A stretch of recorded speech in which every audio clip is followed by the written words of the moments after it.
तो भाई रजत दलाल के जितने भी फैंस हमारे दिल्ली एनसीआर से जो हमारे भाई हैं जितने भी दुखी हो रहे दुखी ना हो, क्योंकि विनर हमारे लिए रजत ही है। ये बिग बॉस का एजेंडा शुरू से चलता आया है। आज मैं आपको बताता हूँ सारी सच्चाई। ये जो आज हुआ है ये होने वाला है, ये मुझे 1.5 महीने पहले पता लग गया था जब मेरी मीटिंग हुई थी। जब से इसलिए नहीं बोला कि भाई वोटिंग अच्छी हो रही है, सारे लोग अच्छे से खेल रहे हैं, अंदर की बात बाहर क्या बताएं। रजत दलाल के मीटअप में गया था तो उसके 2 भाइयों ने मेरी एक वीडियो बनाई थी, उसके ब्लॉग के लिए रील पे भी पड़ी हुई है वो।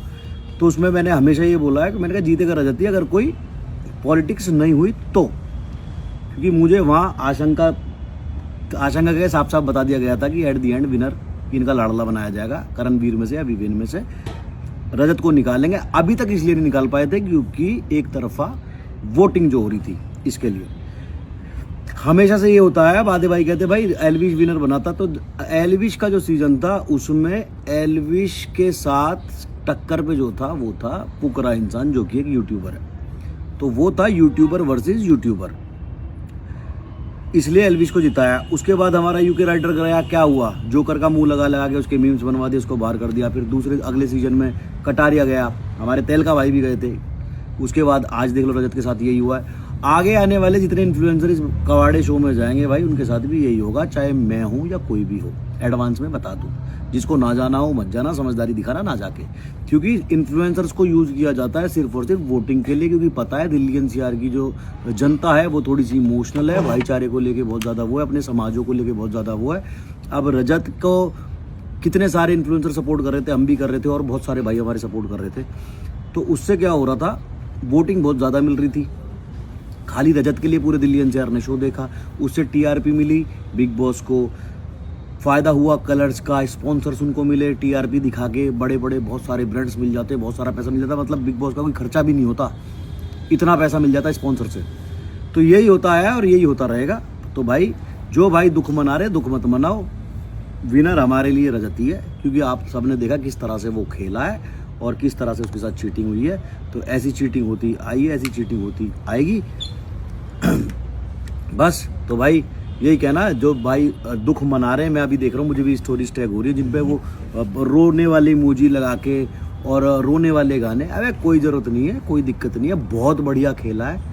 और जो हमें रिप्रेजेंट करा है ना अपनी जाट कौम को या हिंदू समाज को या पूरे दिल्ली एनसीआर को। कुछ मेरे मुस्लिम भाई नाराज होते हैं इसमें हिंदू वाली बात कहाँ से आ गई। हिंदू वाली बात मैं इसलिए बोल देता हूँ कि मेरा कहने का मतलब ये होता है कि हम लोग आपस में कितने भी लड़ें, जब बात एकता की आती है तो हम सारे एक हो जाते हैं। आपके खिलाफ कोई हेट नहीं है, आपसे कोई वो नहीं है, बैर नहीं है।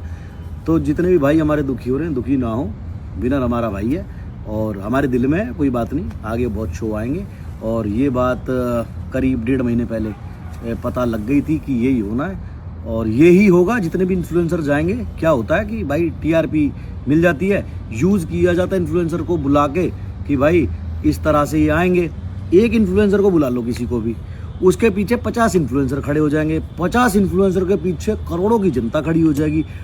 वोट मिलते रहेंगे, जब तक वोट मिल रहे हैं, जब तक शो को टीआरपी मिल रही है, भाई इनको रखो।